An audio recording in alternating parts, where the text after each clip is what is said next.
Finally লঞ্চের ছাদে চলে আসলাম। এই দেখেন ছাদের কি অবস্থা। ছাদে এই যে দেখেন ঢোল বাদ্য যে যা পাচ্ছে সব নিয়ে ছাদে চলে আসছে।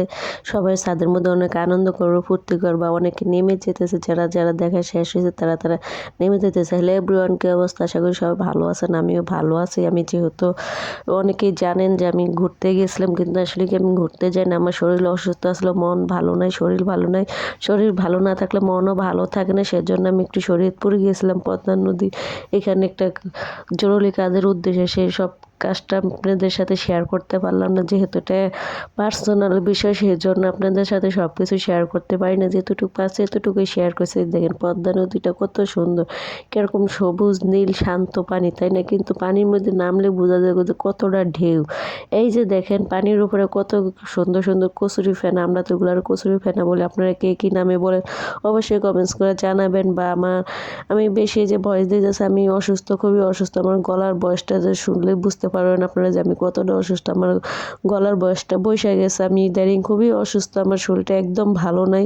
তারপর যেহেতু এটা আমার প্রফেশনাল কাজ, সবসময় অ্যাক্টিভ থাকাই লাগে। আমি সবসময় অ্যাক্টিভ থাকতে পারি না, যেতটুকু পারি সেতটুকু থাকার চেষ্টা করি। যখনই যে আমি ঘুরতে গেছি তখন আপনাদের সাথে ভালো করে ভিডিও শেয়ার করতে পারি না। আচ্ছা, আপনাদেরকে একটা ধাঁধা দিব, দেখি কে কে পারেন। আমার এই নদীতে দেখে ধাঁধাটা মনে পড়ে গেছে। ঠিক আছে, সবাই মনোযোগ দিয়ে শুনবেন। ঢেউয়ের পে ঢেউ, ঢেউয়ের পে বসে রয়েছে লাখ সাহেবের বউ।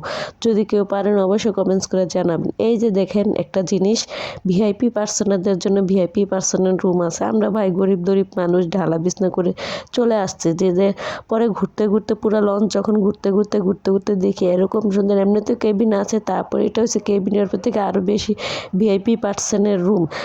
এত বড় বিশাল রুম, আমি মনে হয় আমার জীবনে এত বড় রুম বাড়িতেও দেখিনি। এত বড় রুম বা বলার বাইরে, এক একজনের জন্য এক একটা বেড। দেখেন কি না এটার ভিতরে, টিভি, ফ্রিজ, ওই এসি, যে জানার উপরে দেখা যায় হালকা করে এসি। আমার যেহেতু মোবাইলের ক্যামেরাটা ভালো নেই, জন্য ভালো করে ক্লিয়ার করে বোঝা যাইতেছে না। যে সবাই দেখেন এক একজনে এক একটা নিয়ে বসে আছে, যেগুলো সব আমাদের ফ্যামিলির লোক। অনেকে ওরাও ভিডিও করতেছে, আমিও ভিডিও করতেছি।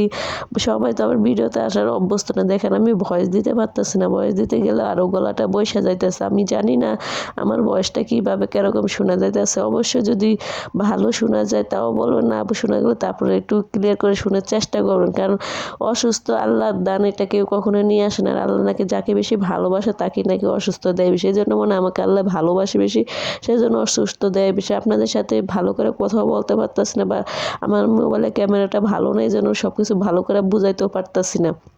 তো যেতটুকু পারি সেতটুকুই চেষ্টা করি কথা বলতে বলতে। আজকে ভিডিওটা এই পর্যন্তই। পরবর্তী আরেকটা নতুন ভিডিও নিয়ে চলে আসবো। আল্লাহ হাফেজ।